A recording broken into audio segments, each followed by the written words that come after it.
Gig వర్కర్ల bill, employee parent welfare బిల్లుకి Telangana cabinet ఆమోదం తెలిపింది. విద్వేషపూరిత ప్రసంగాలపై తీసుకొచ్చిన బిల్లుకు కూడా ఆమోద ముద్ర వేసింది. కుల గణనపై స్వతంత్ర నిపుణుల కమిటీ నివేదికను ఓకే చేసింది.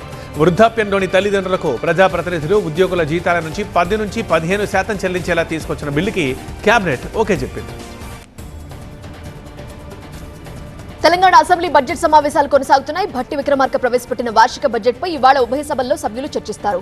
సంక్షేమమే ఎజెండాగా బడ్జెట్ రూపొందించామని అధికార పక్షం చెబుతుంటే 6 గ్యారంటీలకు చట్టబద్ధత కల్పించాలని విపక్షాలు డిమాండ్ చేస్తున్నాయి. ఇవాళ చర్చలో మరోసారి అధికార విపక్షాల మధ్య రగడ ఖాయంగా కనిపిస్తోంది. తల్లిదండ్రుల్ని పట్టించుకొని ఉద్యోగుల జీతంలో 10% కోత పెడతామని మంత్రి అడ్లూరి లక్ష్మణ్ స్పష్టం చేశారు. తల్లిదండ్రుల ఫిర్యాదుపై విచారణ జరిపే నిర్ణయం తీసుకుంటామన్నారు. బలవంతంగా జీతం కట్ చేయబోమన్నారు. కలెక్టర్ విచారణ ఆధారంగా తల్లిదండ్రులు పిల్లల పరస్పర అంగీకారంతోనే జీతం కట్టనుందన్నారు. అండ్ సీనియర్ నేత జీవన్ రెడ్డి కాంగ్రెస్కు పెద్ద దిక్కని, ఆయన పార్టీ మారబోరని కూడా చెప్పారు అడ్లూరి.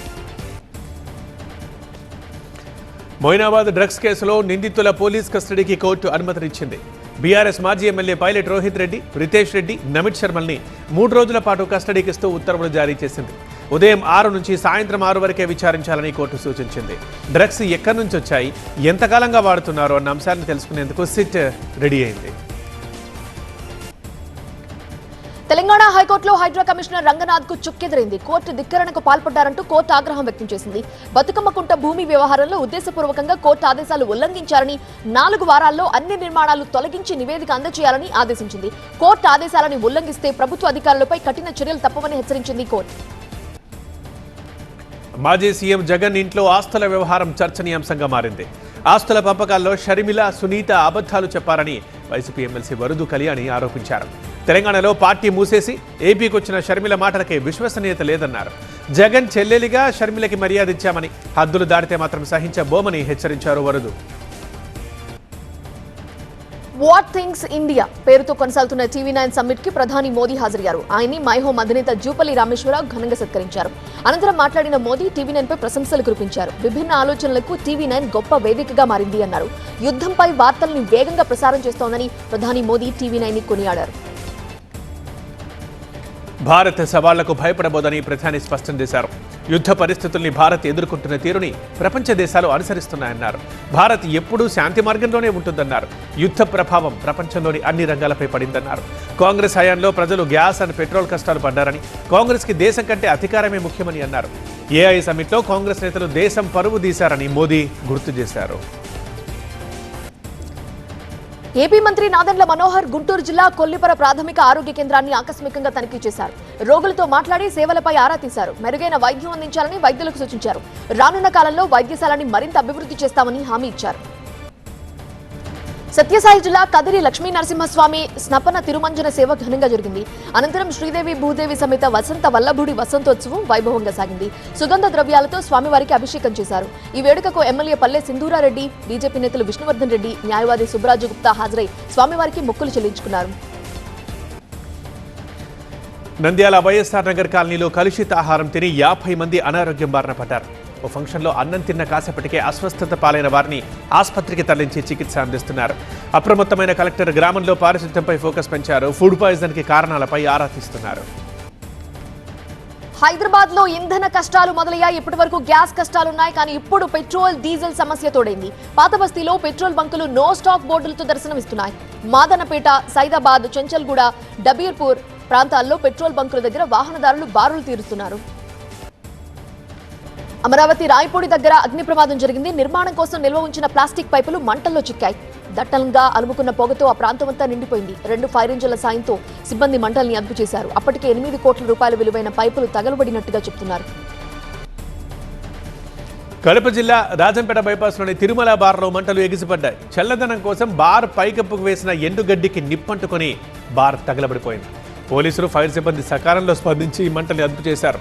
ఈ ప్రమాదానికి షార్ట్ సర్క్యూటే కారణమని అనుమానిస్తున్నారు. అర్ధరాత్రి తర్వాత రోడ్డుపై 2 కంటే ఎక్కువ మంది గుంపుగా తిరగొద్దని అనంతపురం జిల్లా ఎస్పీ జగదీష్ హెచ్చరించారు. రోడ్లపై తిరుగుతామంటే తాట తీస్తామంటూ ఘాటు వార్నింగ్ ఇచ్చారు. శాంతి భద్రతలపై రాజీ పడబోమని, నగర భద్రత కోసం ఆపరేషన్ నైట్ సేఫ్టీ కొనసాగిస్తామని అన్నారు. ఇకపై అర్ధరాత్రి రోడ్డుపై తిరిగే వారిపై పెట్టి కేసులు కాకుండా సీరియస్ యాక్షన్ ఉంటుందని స్పష్టం చేశారు. విశాఖలో లలితానగర్ సచివాలయం ఉద్యోగి పైలా రాజేష్ ఏసీబీకి చిక్కాడు. 80,000 రూపాయలు లంచం తీసుకుంటూ అడ్డంగా దొరికాడు. స్థిరాస్తి సెటిల్మెంట్ డీడ్ ప్రాసెస్ చేయడానికి 90,000 రూపాయలు లంచం డిమాండ్ చేయగా బాధితులు 80,000కి ఒప్పందం కుదుర్చుకున్నారు. లంచం ఇవ్వటం ఇష్టం లేని బాధితులు నేరుగా ఏసీబీని ఆశ్రయించారు. ఏసీబీ అధికారులు పక్కా ప్లాన్తో లంచగొండిని అదుపులోకి తీసుకుని విచారిస్తున్నారు. హైదరాబాద్ పాత బస్తీ ఉప్పర్గూడలో నవమి ఉత్సవాల బ్రోచర్ ఆవిష్కరించారు. ఈ నెల 27 నుంచి ఏప్రిల్ 11 దాకా 16 రోజుల పాటు ఉత్సవాలు కొనసాగుతాయి. భక్తులకు ఎలాంటి ఇబ్బందులు లేకుండా చర్యలు తీసుకుంటున్నామని రామభక్త సమాజ సభ్యులు చెప్పారు. బ్రోచర్ ఆవిష్కరణకి బీజేపీ నేత నిరంజన్ యాదవ్, చార్మినార్ డీసీపీలు హాజరయ్యారు. కూకట్పల్లి బాలాజీనగర్ లో నిషేధిత ఓఆర్ఎస్ లిక్విడ్ ని పేరు మార్చి అమ్ముతున్న నిందితుడిని పోలీసులు అరెస్ట్ చేశారు. నిందితులకు విరుద్ధంగా ఇళ్ల మధ్య ఏర్పాటు చేసిన గోదాంలో విస్తృతంగా సోదాలు చేశారు. నిషేధించిన లిక్విడ్ కి కొత్త స్టిక్కర్లు అంటించి అమ్ముతున్నట్టుగా తేల్చారు. నిషేధిత ఓఆర్ఎస్ అమ్ముతున్న నిందితుడిపై కఠిన చర్యలు తీసుకోవాలని బీఆర్ఎస్ నేతలు వెంకటేష్ చౌదరి, బొట్టు విష్ణు స్థానికులు డిమాండ్ చేశారు. పోలవరం జిల్లా కడారికోట దగ్గర 24 కిలోల గంజాయిని పట్టుకున్నారు పోలీసులు. 2 యువకుల్ని అరెస్ట్ చేసి వారి నుంచి 2 బైకులు, మొబైల్ ఫోన్లు సీజ్ చేశారు. ఒడిశా నుంచి పల్నాడు జిల్లా చిలకలూరుపేటకి గంజాయి తరలిస్తున్నట్టు గుర్తించారు. తూర్పుగోదావరి జిల్లా గోకవరంలో భారీ వర్షం కురిసింది. ఉరుములు మెరుపులతో కూడిన భారీ వర్షానికి వాహనదారులు ఇబ్బందులు పడ్డారు. గంట పాటు ఏకధాటిగా కురిసిన వానకి రహదారులు వరదతో నిండిపోయాయి. సోషల్ మీడియా వేదికగా గాయని మంగ్లీపై వచ్చిన ఆరోపణలు, అవాస్తవ కథనాల్ని ఆమె తరఫు న్యాయవాది నాగేశ్వరరావు ఖండించారు. కొందరు కావాలనే పనిగట్టుకుని చేస్తున్న ప్రచారం ఇది అన్నారు. సమాజంలో పేరున్న వారిని లక్ష్యంగా చేసుకుని వారి ప్రతిష్టను దిగజారుస్తున్నారని ఆరోపించారు. అసత్య ప్రచారంతో మంగ్లీ మానసిక ఒత్తిడిలో ఉన్నారన్నారు. ఇలాంటి వారిపై చట్టపరమైన చర్యలు తీసుకుంటామని హెచ్చరించారు నాగేశ్వరరావు. పశ్చిమాసియాపై ప్రధాని చేసిన ప్రకటనలో కొత్త విషయాలేమీ లేవని కాంగ్రెస్ ఎంపీ ప్రియాంక గాంధీ విమర్శించారు. అక్కడి పరిస్థితి గురించి మాత్రమే అని చెప్పారని అన్నారు. పశ్చిమాసియా సంక్షోభంపై పార్లమెంట్లో చర్చ జరగాలని డిమాండ్ చేశారు. అప్పుడు అన్ని పక్షాలు తమ అభిప్రాయాల్ని సభ ముందు ఉంచుతాయని ప్రియాంక అన్నారు. దేశ సార్వభౌమ విదేశాంగ విధానాన్ని ప్రధాని మోదీ విడిచిపెట్టారని సిపిఐ ప్రధాన కార్యదర్శి డి రాజా విమర్శించారు. దేశ ప్రజల గురించి ప్రధాని ఏమనుకుంటున్నారో అసలు అర్థం కావడం లేదని అన్నారు. దేశంలో ప్రస్తుతం చోటు చేసుకుంటున్న సంక్షోభానికి కారణం యుద్ధమని అన్నారు. యుద్ధం మొదలయ్యే వేళ ఇజ్రాయెల్ వెళ్లడాన్ని ప్రధాని మోదీ ఎలా సమర్థించుకుంటారో చెప్పాలని డిమాండ్ చేశారు రాజా. అసోం, కేంద్రపాలిత ప్రాంతం పుదుచ్చేరి అసెంబ్లీ ఎన్నికలకు కూడా నామినేషన్ల ఘట్టం పూర్తయింది. ఈ 2 చోట్ల ఒకే దఫాలో వచ్చే నెల 9న పోలింగ్ జరగనుంది. అసోం అసెంబ్లీ గడువు మే 20న ముగుస్తుంది. అన్ని రాష్ట్రాల అసెంబ్లీ ఓట్ల లెక్కింపు మే 4న చేపడతారు.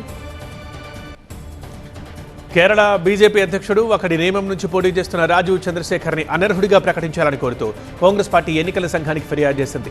బెంగళూరులోని 200 కోట్ల రూపాయల విలువైన భవనాన్ని ఎన్నికల అఫిడవిట్లో రాజీవ్ చూపించలేదని తెలిపింది. నేరాలు చేయడం రాజీవ్ చంద్రశేఖర్కి అలవాటని తన ఫిర్యాదులో తెలిపింది కాంగ్రెస్. ఆయన ఆస్తికి సంబంధించిన వివరాలను కూడా షేర్ చేసింది.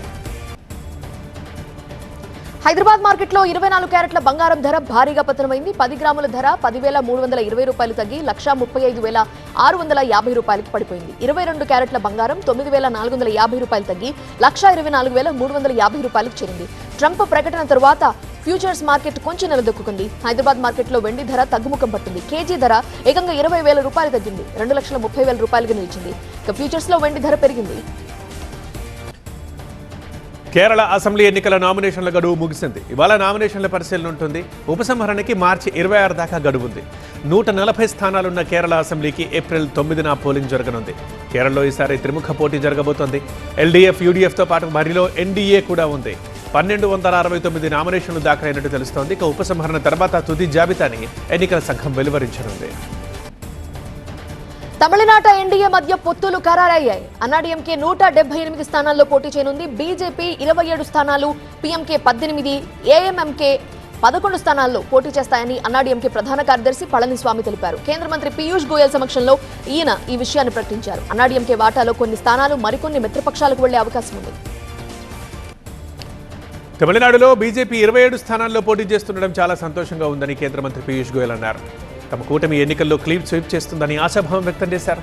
స్టాలిన్ సర్కార్తో తమిళనాడు ప్రజలు విసిగిపోయారని గోయల్ విమర్శించారు. తమిళనాడు, పుదుచ్చేరిలో అభ్యర్థుల ఎంపిక కోసం డీఎంకే ఇంటర్వ్యూలు కొనసాగుతున్నాయి. ఇందులో భాగంగా డిప్యూటీ సీఎం ఉదయనిధి స్టాలిన్ ని ఆ పార్టీ అధినేత స్టాలిన్, మంత్రులు సుబ్రహ్మణ్యన్, పీకే శేఖర్ బాబు, ఎస్ఎం నాజర్ ఇంటర్వ్యూ చేశారు. అభివృద్ధి పథంలో రాష్ట్రాన్ని తదుపరి స్థాయికి తీసుకెళ్లే లక్ష్యంతో తాము ఎన్నికల్లో ప్రజా మద్దతు కోరుతున్నామని కేరళ సీఎం పినరయి విజయన్ అన్నారు. అభివృద్ధి, ప్రజా సంక్షేమం తమకు కీలకమని తెలిపారు. రాష్ట్ర భవిష్యత్ అవసరాలు, యువతరం ఆకాంక్షలకు ఎల్డీఎఫ్ కట్టుబడి ఉందని స్పష్టం చేశారు విజయన్. లోక్సభలో కాంగ్రెస్ ఉపనాయకుడు గౌరవ్ గొగోయ్ అసెంబ్లీ ఎన్నికల బరిలోకి దిగారు. అసెంబ్లీలో ఆయన పోటీ చేయడం ఇది మొదటిసారి. నామినేషన్ల చివరి రోజు జోర్హాట్ నుంచి నామినేషన్ దాఖలు చేశారు. ఎన్నికల్లో మాజీ సీఎం తరుణ్ గొగోయ్ అనుచరులకు కాంగ్రెస్ నుంచి ఫిరాయించిన వారి మధ్య జరుగుతున్న పోటీ అని గౌరవ్ అన్నారు. అసోం అసెంబ్లీ ఎన్నికలకు సంబంధించి ప్రిసైడింగ్ అధికారులు, పోలింగ్ ఏజెంట్లకు ఎన్నికల సంఘం ప్రత్యేక పర్యవేక్షకులు శిక్షణ ఇచ్చారు. డిబ్రూగఢ్లో నిర్వహించిన శిక్షణలో మొత్తం 300 మంది పాల్గొన్నారు. ఈవీఎంల నిర్వహణ, సీలింగ్, పోలింగ్ శాతం నమోదుకి సంబంధించిన విషయాలు తెలియజేశారు.